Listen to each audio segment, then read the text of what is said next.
Hey guys, we are back with another exciting episode of Pegasus device. It's AK-47 time, mothers. Let's get started, shall we? For each other, Corin.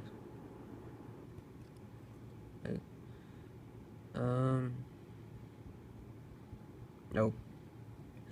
The group routed and stepped forward, blasting the door open so hard the hinges bent, seizing themselves open. Right, Elite mumbled. Let's take a look at this computer. Enter command at its place. Scroll type the word self-destruct and smack the enter key. As if enter command.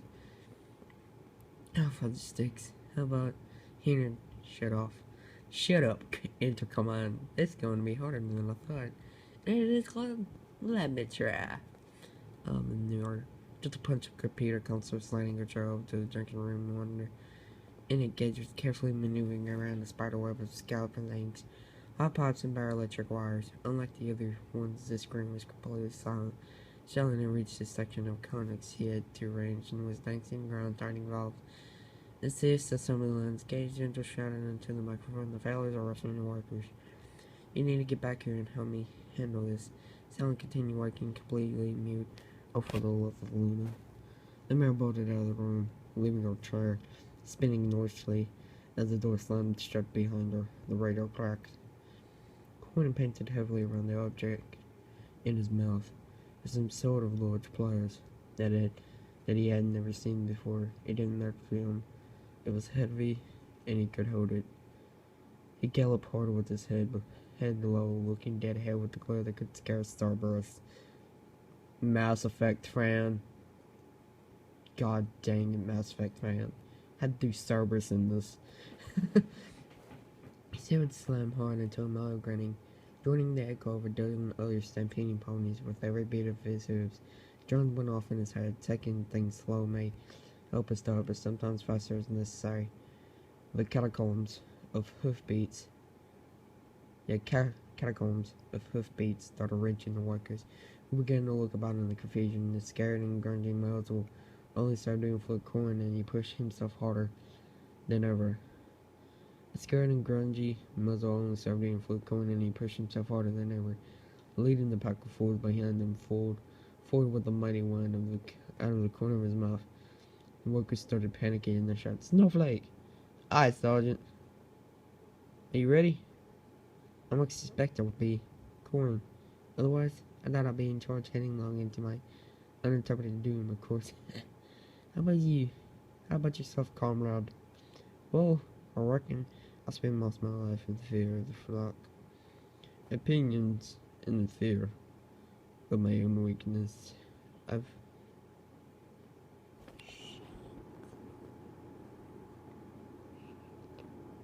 Somebody say no. I surely useless, a real failure." And Snowflake is picking up his pace to run alongside the orange pony. Colin glanced up at the workers. They now stood in a brace line around a selected few. They continued to work on this short section of the factory. "There's no such thing as useless," he grunted, kicking his hind legs against the ground so hard it's probable himself high above the first worker. They came running up to him. He flipped deftly, bringing the pliers down with such incredible force that crowd yet as it connected could be heard all over the shouts and battle cries. The moment he landed, his stomach flapped at the idea of what he had just done, and the nausea about almost covered him. "Aren't you alright? You're in need of painkiller?" "That pain would killer." Corin swayed stern to the erratic stallion towering above him. Vegetable the sky blue pony laughed at her incredible sadness, worked it way onto his nose. They started laughing more hypersthetically, stepped caution farther from the grey coat before him. The final house in the Manitou crossed between a wail of sorrow and the joyous joy. He took off into the air and flew away, spinning like a bullet. The coin wheeled around to watch him. My hoof collided with his cheek, knocking him down on the ground. "You think just 'cause that crazy coward runs away you won? I got news for you, Colt. You're gonna die." Coin craned at the let go, mare. for him. Confused racked his mind as she licked her muzzle. Smelling at the failure before her. I don't know, this is strange. The sadness on that styling's face. And unique as much as us. Why can't we just figure this out? Why can't we just talk it over? Surely we can reach a comprehension that got to hate themselves for this. Just a little sequel when I snap over a wasted wing's neck. I just love it. The mare weird spurring her hoof full hands over Corn's head.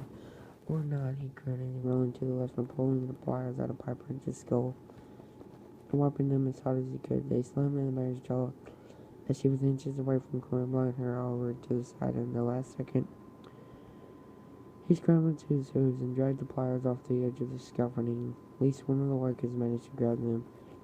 He felt a set of legs wrapped around him, hurrying the snow of the mire behind him. He started running, fiercely stepping on the metal grating and sliding in place. Short hooves happened to slam into her face and over, but finally her legs released. Him and she slid backwards, unconscious of the scaffolding. Gordon tuned and looked over the edge, watching the worker tumble fall into the blackness below. She did not open her wings. His words seemed to tell as the gravity of his actions came back to him. He began to walk slowly in the middle of the battle and look as avoiding every kick, punch, and swing of a wrench. Shrieks of pain issued from young and old as splattering of warm liquids misted his face. Corner racing in the skirmish, looking back toward the power room. The sky blue ceiling was at the midpoint, rocking back and forth. He saw the crack, but they reached Corn like tremble drums in his ears. Behind him, the struggle continued in absence unnoted. No flow was practically dancing to music, only he seemed to hear his movement fluid and beautiful as he fought. As he kicked one worker down, his toe switched gently again, open to the eye of another, blinding them. He personally knocked in the blind worker, and used a repel force to fall backwards onto the first island he fought, forcing air out of his lungs. Various other fools failed differently. Some seemed to be expert fighters holding off in every incompetent employee. Others were on the ground, unrecognized pupils instead of fools, yet every single one that could move still fought back. No one of the failures survived every disparate the overwhelming odds. Corn continued walking until he reached the ground styling. He stood there afraid of the worker, but decided it was what there was. Hey. Yeah, stepping the Pegasus 60 with bloodshot eyes and looked. Going over before buying his face in his ears again. There's nothing funny about this. There's nothing funny about this. Nothing to laugh about Piper and just gone. And he did nothing wrong. Nothing. So life he was devoted himself to just working. To keeping everything running smooth for everyone. First, he gets me into pulp wrench by Rogue Roger, destroying his speech entirely. But he worked over it. Old butter, yeah, but can you blame him? This was the only job available. I'm sorry, I didn't mean to. Oh, sweet Luna, killed a pony. Corn dropped to his knees, falling against Stellan. He's one of you guys. You are taking part of this. We gotta take you down. That's a little situation struck him and Corn inches away from the pony. And he's suspicious. You deserve this. We deserve this? Maybe I built that god-awful device up the stairs. Well, I designed it. Which one and who are you anyway? Can't tell. Nice to meet you. See what I did there? Meet. Like you did to my friend. Oh, sorry. I got this horrible headache. Pepper just gone and well, like he should be. Corn spoke his words and then Gonzo obscured the gold and crumbled his frown. You know nothing. You can't even begin to think about what you've all done. You've ruined this facility's great production for weeks. It's still a production schedule that all of the Christians rely upon, and most of all, you kill the greatest stallion Skim has ever known. He shook with rage of laughter, but didn't raise a hoof towards the fool, but burned towards the pony. just like you or I. He had a family a long time ago until the corporation promoted him and he lost them forever. It's been beaten and insulted and broken down a million times, and he's only ever tried to be nice and serve the flock, but because of who employs him, the means his life is worthless. It's worth that death is owed to him. Or even, oh you, what do you even know? He deserves to die as much as any of his failures do. Contract causes our son, so what does that make you compared to us? What? Why are you fighting this kid? Why are you murdering my co-workers, ponies, employees, and part of the one will of your parents and their parents before them? Well, how can you defend yourself? You know what you've done, what this whole company is doing. For how long I have no idea. How can you ever possibly think this is right? Because it was approved by a public vote. When it all started, nobody knows anything. It's delicious in nights.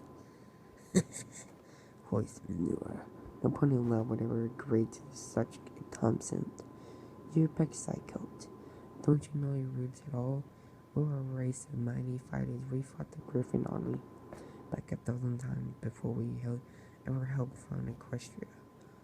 It is in us all to be perfect, precious, pure, peerless, cardiac, parasitical, pelamonia, picked. Flaws gets killed, don't you know? Miss Shirley ever Pegasus thinks it's part of one of our first common thought. Expecting me to death sentence. Don't lie, you can't lie to me. I've been a huge chunk of my life lying to myself and know I had sons. Tell me what you think when I say the word failure. Don't my failure because I know. Well guys, I'm gonna end the video here because I'm making another video, and that video will be a little bit earlier than this other one, so yeah, bye.